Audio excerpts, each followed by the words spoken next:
Have you ever had a feeling that would not leave you alone? Something that isn't loud, it's not dramatic, and it's just a quiet whisper. Something that you can almost feel rather than hear. And somehow that whisper changed the entire direction of my life. So today I want to share a story that I've never shared quite like this before.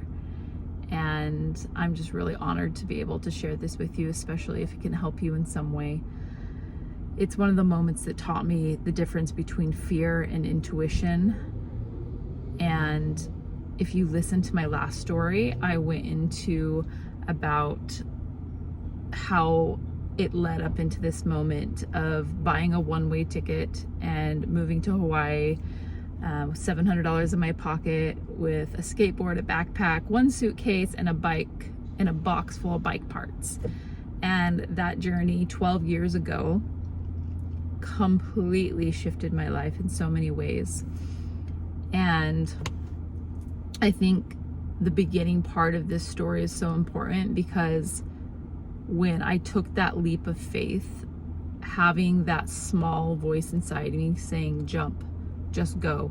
You don't know how you're going to do any of it. When I've been taught my entire life, you need a plan, you need structure. Don't just go do things. Make sure everything is planned out and structured, you know? But that is not me. Like, I do not function in the world with that much structure. Like, I agree we need structure, but for me, I like the journey of it. And I was listening to my intuition, even though I didn't even know what intuition was back then. And so getting up and actually leaving everything behind, every person I knew, everything that I knew, the same town I've always knew, and just leaving with $700 in my pocket was the beginning of a massive transformation for me. And I think the hardest part was leaving my family and friends behind, because I had just moved. Well, I had been in the city for, I don't know, quite a few years, and my brother had followed me, and then my parents were right behind him a little later. And as soon as my parents got there, I had left. And so they were like, what the heck? Like, she's off again, you know? And it was bittersweet. It wasn't easy, but I knew that I could not fear the unknown because my soul was being called to go to Hawaii. And so I listened to that calling. When I got on the plane, I remember having this conversation with the airline attendant, and we went deep into about how much she loved her job. And she was like, you could become I was telling her my whole journey that I was on, and she was like, you could become a flight attendant. And I was like, oh, that's a great idea. But in the back of my mind, I knew what was lurking on my record. And so I was like, okay, actually, this is not something that I could actually do, because my past was one of difficulty and learning the hard way, unfortunately. So I knew that was not for me. But I arrived in Hawaii. I had no real plan and literally had no one to pick me up from the airport. I didn't know where I was going to live. I didn't have a job and those few $100s in my pocket. And it was just all of me trusting that still small voice that was inside me telling me to go. I feel like you're crazy. I think my family definitely felt like I was crazy. Like, what are you doing, you know? And I just had to trust that and follow one small step at a time. And I noticed through this journey of, like, every time I took one step, the next one would appear, and I would take one step and the next one would appear. And that is like the whole journey of it, and like the whole joy of it, you know? And I've just met so many people in my life where they're either really open to go on these types of journeys in life, or they're really closed off, and they need to know, they need to control, and they need the structure. And we're all different. But the way this magical universe truly has worked in my life is through listening to those small little steps. And then once you do it, the next one would show up.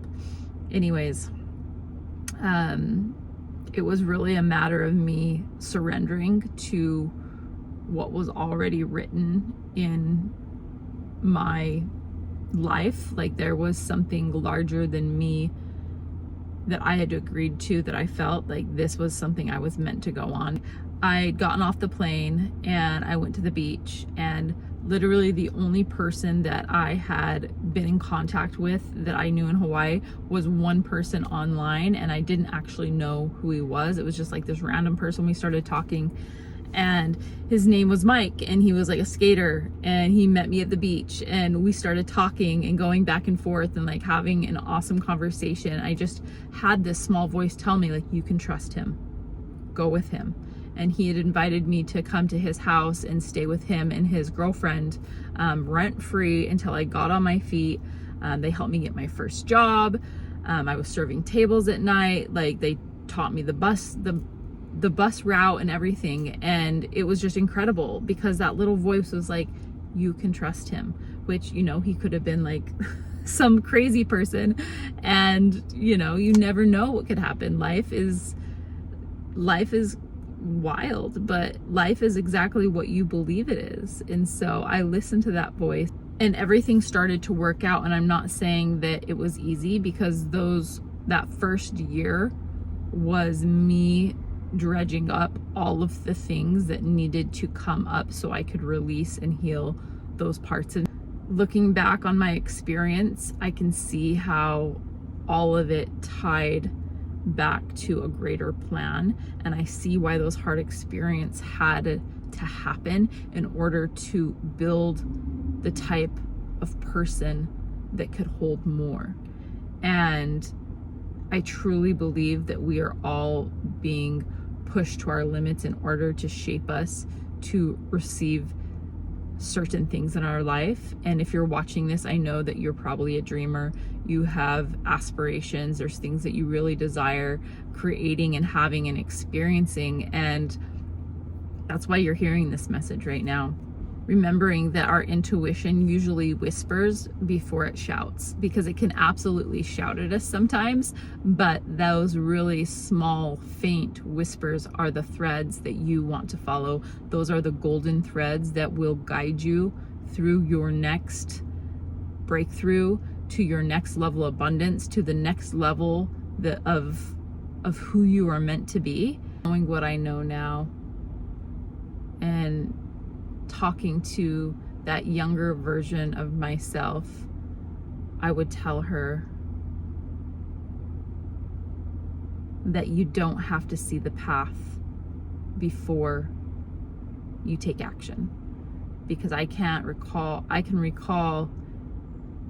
there was so many times in my life that people told me that do not take action without a solid plan. Like, make sure you have a plan A, a plan B, a plan C, and you are prepared for whatever comes your way.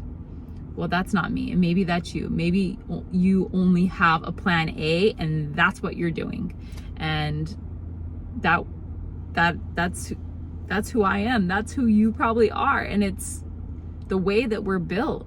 If this story found you, I don't believe it was by accident. So take a moment, take a deep breath, and ask yourself, what quiet knowing have I been ignoring because the fear has been louder? And I want you to go ahead and think through that, talk to yourself about it, journal it, whatever it is. Thank you for being here and allowing me to share my heart today and these past versions and parts of myself in order to help you become a higher elevated version of yourself. Just know that we have not gotten into the juicy details of life's magical way of showing us things that aren't always necessarily easy, but they are necessary. And I'm really excited to share that with you. So until next time, we will see you then. All right, take care.